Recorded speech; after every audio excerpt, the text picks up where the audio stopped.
Okay, I'd like to start by complimenting Coach Strong's team.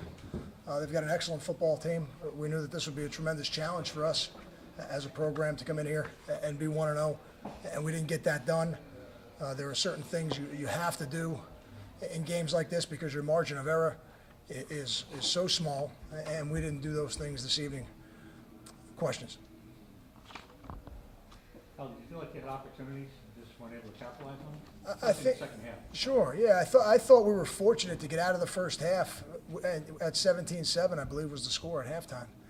And I was really optimistic in the locker room because I thought, we hadn't really played very well in that first half, and the fake field goal, it got us to the point where we could get one in the end zone, and I knew they were getting the ball to start the half, but I felt pretty good about only being down 10 at the half. And in the second half, when we got it within a 7, we certainly felt a little bit better. And I think it speaks to the fight of this football team. There's a lot of things we need to correct from today that we didn't do well enough, but the one thing that we did was fight the entire game, and I'm proud of them for that. Could you just talk about Gary's play?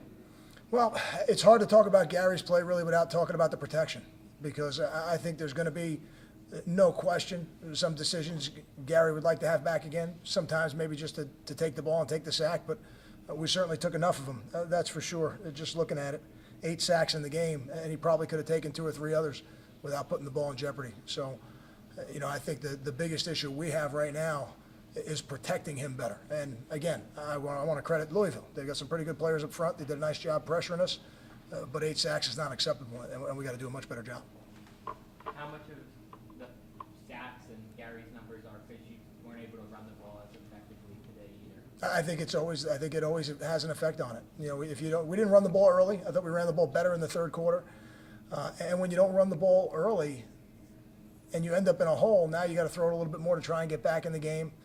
The things that we're lacking, if you're lacking both a run game and big plays in the passing game, it becomes hard to score points. And, we fought, we scrapped, we played good defense in the second half in terms of turning the ball over, even though they drove the field on us a little bit. We were able to turn them over a couple of times.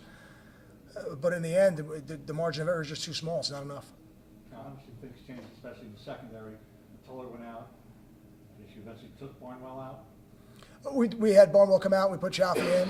Yeah. And again, it's not a little bit similar to the Muller situation from the week before. I think sometimes with a young player, it's good to get him out and coach him, let him see, and then at some point we'll get him back in. He's not going to be there for the season for sure. Nadir's too good a player. How restricted we're down to 2 players. Glasser's not there, and then Sure. Toller goes out. Yeah, but you're right. And we've got some young players out there playing. I think 8 true freshmen and a bunch of redshirt freshmen, but that's not an excuse. We're not going to make any excuses.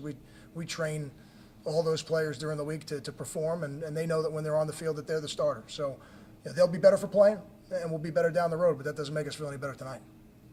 With the offensive line struggles today and throughout the season, does it ever make you go back and question the shifts you made in the lineup going back to spring? I don't know that I agree when you say the struggles they had from the season. I think tonight we really struggled against a very good defense, and if we end up in that kind of situation again, we'll have to come up with a different game plan. Certainly the game plan we had for today we thought would be the right one, and it didn't work out that way, but we'll have a different one next time. We'll see. We'll have to see what the matchups are. The next game now we have a bye week, and then I believe a game against Houston is the next game we have. Jay, is that right? So we'll have to look at their defense, see what the matchups are. But I don't feel the same way about our guys up front tonight that I felt the rest of the year. So I don't know that I agree with the premise of what you said. Kyle, how about Teddy's play? I mean, he ends up 300 yards, but after the 17-0 lead, it seemed like you guys, held him in check as much as somebody helped Holton in check. Well, again, you're not going to stop him from making all the plays, that's for sure. You try to minimize his effect on the game, and I thought we did that to a certain degree. I'd have to look at it to see what they were on third down. 9 of 13 on third down. I think that tells you Teddy Bridgewater's effect on that game. And again, even though the numbers may be there, or you may think it's not the type of performance that he normally would have, but 9 of 13 on third down keeps his team on the field and is enough to beat us tonight. Coach, what went into the play on 4th down to throw a target across to Carl? On the fake field goal? Yeah. We know it's something we had practiced, and I thought it was the right time. I thought we needed something to jumpstart us a little bit and get us on the board, and I felt good about it, and it worked. Kind of down 17-0, just what kind of fight did you see, turnovers and special teams plays to get in a position to try and tie it in the fourth quarter? I don't ever doubt that about this football team. We've been, now we've really played half our season. We've played 6 games, 3 of them on the road, hostile environments against some talented players, and we're 4-2, and there's no lack of fight in this football team. So, we're disappointed about tonight's outcome, but we're excited to get back to work as a program because we've got a lot of football left to play this year.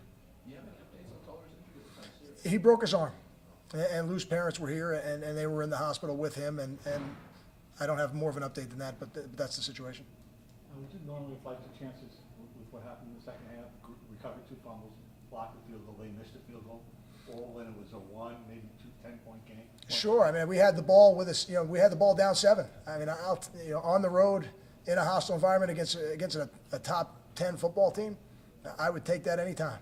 And I had complete confidence at that point that we were going to make the plays to win the game. Now we didn't do that, and we got to execute better. And there's a lot of things we need to do better. But if you're asking me if I'd take that scenario, I certainly would take it. Any other questions?